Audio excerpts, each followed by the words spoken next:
আচ্ছা স্যার, ভোটে কে জিতবে বলে আপনার মনে হয়?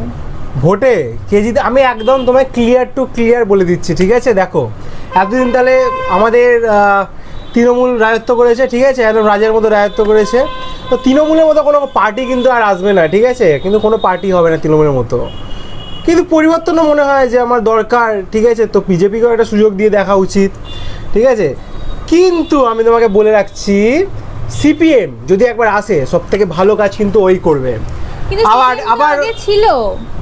আবার আসবে, আরও ভালো কাজ করবে। কিন্তু ব্যাপারটা হচ্ছে যে এবারে যে নির্দল পার্টি আমাদের এখান থেকে দাঁড়িয়েছে না, যে নির্দলে যে দাঁড়িয়েছে, সেও আমার চেনা, ও খুব ভালো, কিন্তু ও বেশ ভালো কাজ করবে। তাহলে ভোটটা কিন্তু আমার ওকেই দেওয়া উচিত। দেখা যাক কী হয়। এমনিতে আমি ভোট দিতে যাই না, ঠিক আছে? আমার ভালো লাগে না, মানে একদিন ছুটি পাই, আবার ওইটুকু সময়ের জন্য এই রোদ্দুরে দাঁড়িয়ে লাইনে ভোট দাও। তো এই হচ্ছে ব্যাপার। মনে হচ্ছে যেটা বলে দিলাম সেই জিতবে, ঠিক আছে? কে দেখো জিতবে তুই মিলে বুঝলাম যাবে। না। হ্যাঁ, এত ভালো করে নির্দল বলার পার্টি? পরেও।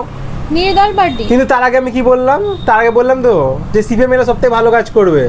সিপিএম তো আগে ছিল। তার আগে কি বললাম? যে বিজেপি কে একটা সুযোগ দেওয়া উচিত। সুযোগ দেওয়া উচিত। কিন্তু আমি আবার একটা প্রথমবার বলে দিয়েছি যে তৃণমূলের মতো দল হয় না, আর কোনো কথা বলতে যাই না আমি, ঠিক আছে? কথার মধ্যে পুরো উত্তর লেখা লুকানো। কমেন্টে জিজ্ঞেস করে নাও কে জিতবে, তারা বুঝে গেছে।